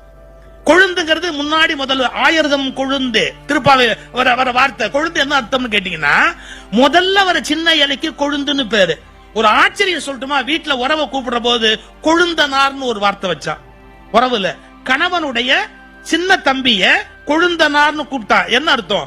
எங்கள் குலத்தில் கொழுந்தாக வந்திருப்பதால் இவர் கொழுந்தனார். ரொம்ப சின்ன பிள்ளை, குலத்தின் கொழுந்து கொழுந்தனார். அம்மா நாத்தனார் அப்படின்னு ஒரு சொல் இருக்குது. நாத்தனார்னு தமிழ்ல ஒரு சொல் இருக்குது இல்லையா? அந்த நாத்தனார்ங்கிற சொல்லுக்கு பொருள் எத்தனை பேருக்கு தெரியும்? நாத்தனார் அப்படிங்கிற சொல்லு சார் விவசாயத்துல முதல்ல வயல்ல நேரடியாக பயிரை விதைக்க மாட்டாங்க, அதை நாத்து விடுவாங்க. நாத்து வந்ததுக்கு அப்புறம் பெண்கள் நாற்றை பறிச்சு அதுக்கப்புறமா கொண்டு போய் வேறு வயல்ல அதை நடுவார்கள். எப்படி விவசாயத்தையும் வாழ்க்கையும் ஒன்னா வச்சா பாருங்க. இந்த வீட்டில் நாற்று போல் வளர்ந்து வேறு ஒரு வீட்டில் பயிராக போகிறவள் நாற்று அன்னார் நாத்தனார் அப்படின்னு பேர் வச்சா. ஒரு நாற்று எப்படி வந்து இந்த வீட்டுல இருந்து வேற வீட்டுக்கு போகுமோ அப்படி இந்த வீட்டில் போனோம். நாத்தனார் இதே வீட்டுல இருக்கப்படாது, அந்த இன்னொரு வீட்டுக்கு போறா பாருங்க, அத நாத்தனார் அப்படின்னு உறவு வச்சா. இப்ப இலைக்குள்ள எத்தனை பேர் இருக்கு பாருங்க. கொழுந்து, துளிர், அப்புறமா தளிர், அப்புறமா இலை. இந்த பக்குவத்துக்கு வரும்போது இலை, அது பழுக்கிறது, பழுப்பு, பிறகு சருகு, மேல இருந்து கீழே விழறது. இது பெரிய ஆச்சரியம் இல்ல சார். இலைங்கிற வார்த்தையில ஒவ்வொரு செடிக்கு ஒவ்வொரு இலை இருக்கும், அதுக்கு பேர் வேற மாதிரி வச்சாங்க. இப்ப பனைமரத்துல ஒரு இலை வருது, ஒரு கீரையில ஒரு இலை வருது, புல்லுல இருந்து ஒரு இலை வருது, நெல்லு வரகு அதுல இருந்து ஒரு இலை வருது, கரும்பு நாணல் அதுல இருந்து ஒரு இலை வருது. எல்லாத்துக்கும் ஒரே பேரா வச்சிருக்கிறான் சார். பொள்ளாச்சி மகாலிங்க ஐயா வீட்டுல சாப்பிடுறோம். சாப்பிடும் போது ஒரு பாத்திரத்துக்கு ஒரு கரண்டி போட்டது இன்னொரு பாத்திரத்துல போட்டா கொன்னே போட்டுருவார் அவர்.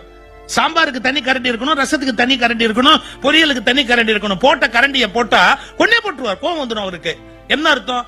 பணக்கார வீட்டுல அதுக்குன்னு தனித்தனியா கருவி வச்சிருப்பான். பணக்கார மொழியில அதுக்குன்னு தனித்தனியா வார்த்தை வச்சிருப்பான். இதான் தமிழுடைய தனி சிறப்பு. ஒவ்வொன்றுக்கும் ஒரு வார்த்தை சார். இப்ப கொஞ்சம் யோசிச்சு பாருங்க. அகத்தி பசலை இதெல்லாம் வருது இல்ல, அத இலைன்னு யாரும் சொல்ல மாட்டான், கீரைன்னு சொல்றோம். கீரைனால இலைதான், ஆனா அகத்தியில வர்றது. அருகு கோரை அதுல வந்தா அதுக்கு புல் அப்படின்னு பேர் வச்சான், அதுவும் இலைதான். நெல் வரகு அதுல வரும்னு சொன்னா அத புல்லுன்னு சொல்ல மாட்டான், கீரைன்னு சொல்ல மாட்டான், தாள். தாள் அடிச்சாச்சா அப்படின்னு கேட்பாங்க. நெல்லு வரகு முதலியவற்றில் வருவது தாள். கரும்பு நாணல்ல மேல வந்தா அதுக்கு இலைன்னு பேர் இல்ல, கீரைன்னு பேர் இல்ல, தோகைன்னு பேரு. கரும்பினுடைய தோகை அப்படிங்கிறா. பனையும் தென்னையும் மேல போய் விடுது, அத ஓலை என்ற வார்த்தையால சொன்னா, தென்னை ஓலை பனை ஓலை அப்படின்னா. சப்பாத்தியின் தாழையும் அது இலை விடுது இல்லையா, அத மடல், தாழை மடல், சப்பாத்தி மடல் அப்படின்னா. மலையில உசிலை விளையுது, உசிலைய கீரைன்னு சொல்ல மாட்டான், தழை அப்படின்னு சொல்லுவான். கொஞ்சம் யோசிச்சு பாருங்க, ஒரே ஒரு இலைக்கு 1000 பெயர்களை வைத்திருக்கக்கூடிய அதிசயமான ரிச்னஸ், அந்த செழுமை தமிழில் இருப்பதால் தான் இது செம்மொழி. இந்த அளவு உலகத்தில் செழுமை உடைய மொழியை நீங்கள் தேடினாலும் கிடைக்க முடியாது. சார், ஒரு செடியில இருந்து பூ பூக்குது, எத்தனை ஸ்டேஜ் அது உள்ள வருது, எத்தனை நிலைக்கு வருது. அது அரும்புகிற நிலைன்னு ஒண்ணு இருக்கு, அப்புறமா மொக்கு விடுறதுன்னு ஒண்ணு இருக்கு, அப்புறமா முகிழ்க்கிற நிலைன்னு ஒண்ணு இருக்கு, அப்புறமா அது மலருகிற நிலை அப்படின்னு ஒண்ணு இருக்கு, அப்புறம் மலர்ந்த நிலை அப்படின்னு ஒண்ணு இருக்கு, அப்புறம் அது வாடுகிற நிலைன்னு ஒண்ணு இருக்கு, அப்புறம் கீழே விழுகிற நிலை அப்படின்னு ஒண்ணு இருக்கு. இத தமிழ்ல ஒவ்வொரு ஸ்டேஜையும் குறிக்கிறான் பாருங்க. அரும்பு அரும்புகிற நிலை, மொட்டு மொக்கு விடுகிற நிலை, முகை முகிழ்க்கிற நிலை, மலர் மலருகிற நிலை, அலர் மலர்ந்த நிலை, வி வாடுகிற நிலை, செம்மல் வதங்கும் நிலை. ஒரு பூவோட எல்லா ஸ்டேஜஸையும் அதனுடைய நிலைகளையும் சொல்லக்கூடிய மொழி ஒரு பூவினுடைய சகல நிலையும். இத உள்ள வச்சு திருக்குறள்ல திருவள்ளுவர் பாடுறார் சார், அற்புதம். அதாவது மொட்டு இருக்குன்னு வச்சுக்கோங்களேன், மொட்டுக்குள்ள வாசம் இருக்கா இல்லையா? ஒரு மொட்டுக்குள்ள வாசம் இருக்கா இல்லையா? இருக்கு, ஆனா இருக்குன்னு யாருக்குமே தெரியாது. ஒரு மொட்டுக்குள்ள வாசனை இருக்கு, ஆனா இருக்குன்னு யாருக்குமே தெரியாது. இதை நீங்க எதுக்கு ஊமையா சொல்லுவீங்க? திருவள்ளுவர் சொன்னார் பாருங்க, ஒரு பொண்ணு என்னை பார்த்து சிரிச்சா அவ சிரிச்சதுல இருந்து என்ன தெரியுதுன்னா காதல் இருக்குன்னு தெரியுதுன்னு. சிரிப்புக்குள்ள காதல் தெரியல, ஆனா ஒரு மொட்டுக்குள் எப்படி மனம் ஒளிந்திருக்கிறதோ அப்படி அவள் சிரிப்புக்குள் காதல் ஒளிந்திருக்கிறது அப்படின்னு ஒரு திருக்குறள்ல எழுதுறார். யோசிச்சு பாருங்க, அவ வெறுமை சிரிச்சிட்டு போக மாட்டாளே, திடீர்னு உன்னை பார்த்து அத்தத்தோட சிரிக்கிறானா, உள்ளுக்குள்ள காதல் இருக்கு அப்படிங்கிற ஒரு அடையாளத்தை நினைவுபடுத்துதா இல்லையா? இந்த பூவின் நிலையை இலக்கணமாக தமிழ் வடித்தது, இலக்கியமாக திருக்குறள் வடித்தது. இந்த ரெண்டு அழகையும் நீங்க எங்க போய் பார்க்க முடியும்? இது இன்னொரு தனித்த ஒரு சிறப்பு.